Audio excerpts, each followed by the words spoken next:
Assalamualaikum warahmatullahi wabarakatuh.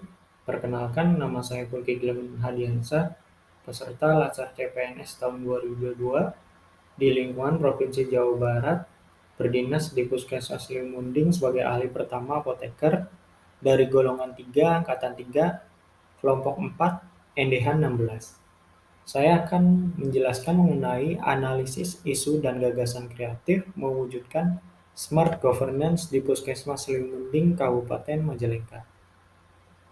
Berikut 6 isu yang dipilih untuk dianalisis yang terdapat di Puskesmas Limunding.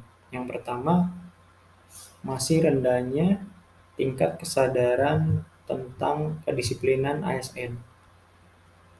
Masih adanya pegawai yang tidak disiplin dalam menaati aturan, khususnya pada aturan jam kerja, seperti masuk kerja, keluar di jam kerja, dan pulang kerja sebelum waktunya. Hal ini tidak menunjukkan karakteristik Smart ASN, yaitu integritas dan profesionalisme. Isu yang kedua, belum optimalnya penyimpanan obat. Penyimpanan yang dilakukan tidak sesuai dengan penyimpanan yang semestinya. Penyimpanan obat tidak sesuai alfabetis. Obat dan bahan medis habis pakai atau BMHP masih dalam satu lemari, tidak dipisahkan berdasarkan jenisnya, dan tidak adanya penamaan obat di lemari penyimpanan obat. Isu yang ketiga, cakupan vaksinasi COVID-19 dosis lengkap belum merata. Masih belum meratanya masyarakat sekitar puskesmas yang sudah vaksin dengan dosis lengkap, sehingga belum mencapai presentasi yang ditargetkan.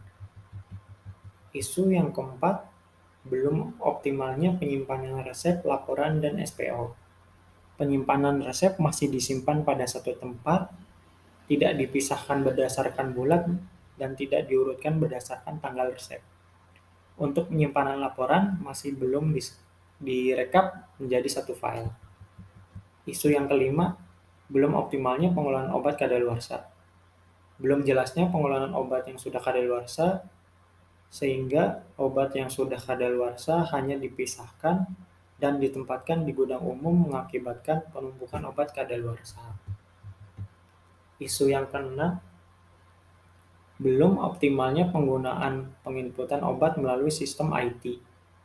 Penginputan obat melalui sistem e-puskesmas sudah dilakukan, namun masih perlu adanya perbaikan kesesuaian stok obat.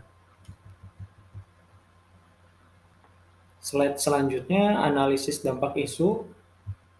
Analisis dampak isu dari setiap isunya. Yang pertama, isu mengenai masih rendahnya tingkat kesadaran tentang kedisiplinan ASN.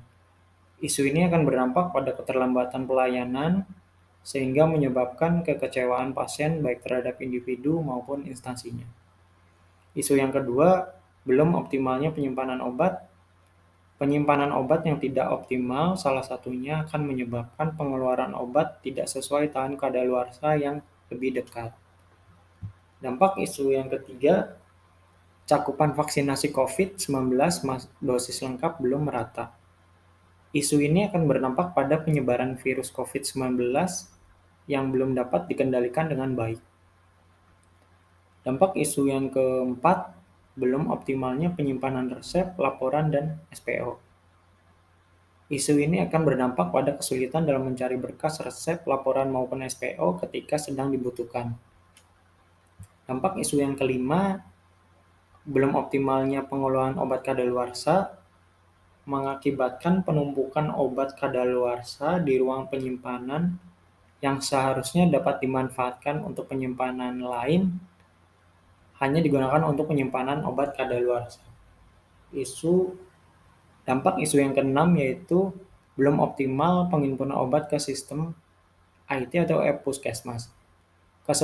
Adanya dampak kesesuaian obat di sistem dengan obat fisik atau nyata tidak sama, sehingga menyebabkan selisih obat.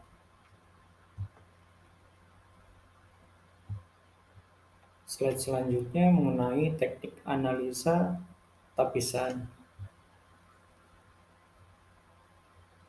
Setelah terpilihnya isu-isu tersebut, selanjutnya perlu dilakukan analisis untuk bagaimana memahami isu tersebut secara utuh.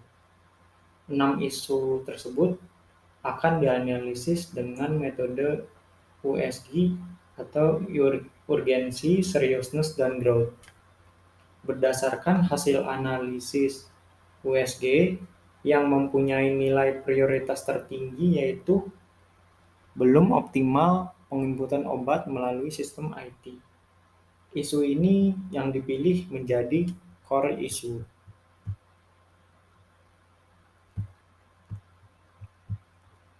Teknik fishbone dipilih untuk mengetahui dan mencari akan permasalahan dari isu inti yang sudah terpilih.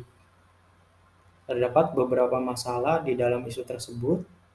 Dari segi manusia, belum adanya rasa tanggung jawab terhadap pekerjaan yang sudah diamanatkan kepada dirinya untuk menyelesaikan tugas tersebut.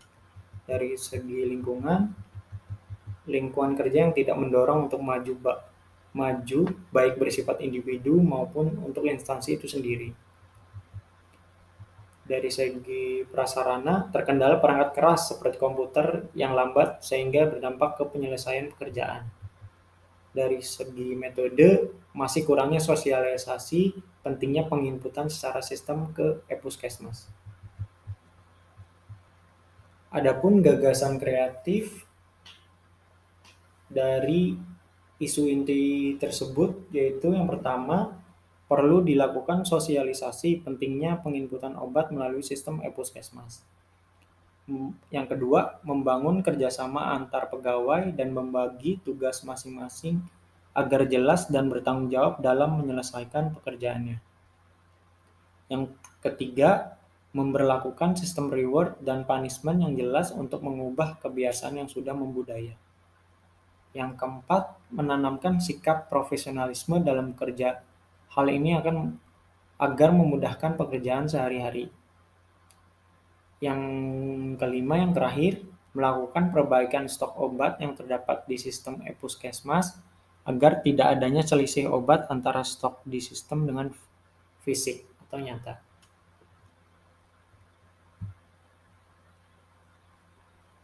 Terima kasih, presentasi dari saya cukup sekian. Wassalamualaikum warahmatullahi wabarakatuh.